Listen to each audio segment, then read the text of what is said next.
Hi, and welcome to today's Daily Adventure. We're here at E2, Microsoft's Education Exchange here in Singapore. I'm joined with Kornelia from Slovakia. Kornelia, thank you very much for joining today's Daily Adventure. Thank you very much for inviting me. Now, one of the things I'd love to learn about is tell me a little bit about your journey as an educator. What brought you here today in Singapore?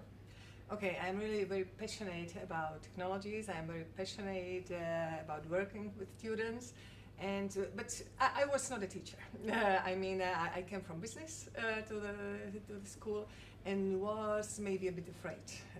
That's what, yes, is of course, because I had my colleagues and they were very traditional one. It was very traditional environment in my school. So I was like a kind of black sheep in the school.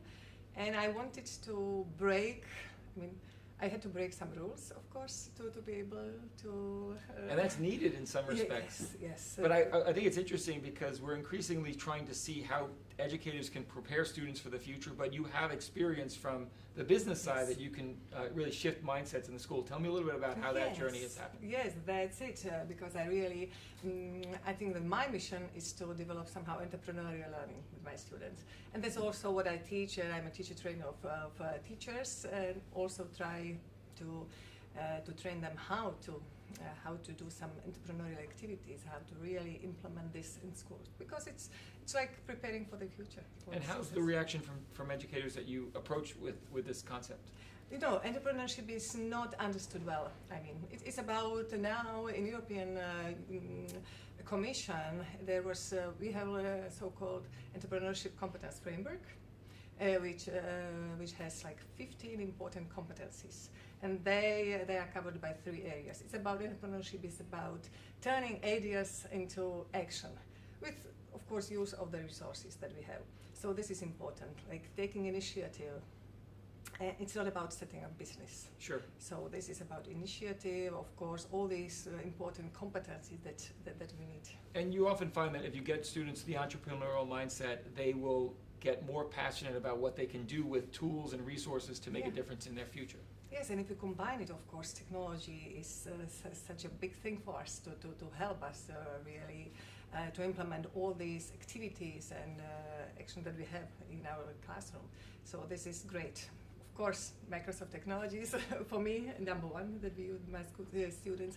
But what else is important for me is social and emotional learning and the resilience. Tell me more about that. Now, really, for me, and not for me, we know this analogy about iceberg, yes? But we often at school, we just focus on this 10% that is above the water. But just knowledge and behavior of our students. But the most important part is under the water. That is social and emotional intelligence that we need to develop. So this is like this self-awareness, self-confidence and self-management. And also, of course, empathy and these relationship skills, that is important. And there are so many activities that we need to do at schools. In mindfulness, yes, now great activities that we can provide to our students. So this is what I do, and this is what really makes me passionate, and my students as well. Well, this is the stuff that's going to be needed for their future and certainly the future of the world. And it's a shift that's happening. You're here in a global community of educators. How has the engagement been with other countries, and where have you sort of learned and maybe shared your guidance and knowledge to other educators? I'm curious about that reaction. Yes, we do a lot of international projects. I do project with European countries mostly. Sure. But now, of course, I even do some project with thanks to Microsoft community. I do some project also with other countries. So this is, we have found many like common features, of course. And it is great for me that we can build on each other ideas, on each other experiences. So this can just go global.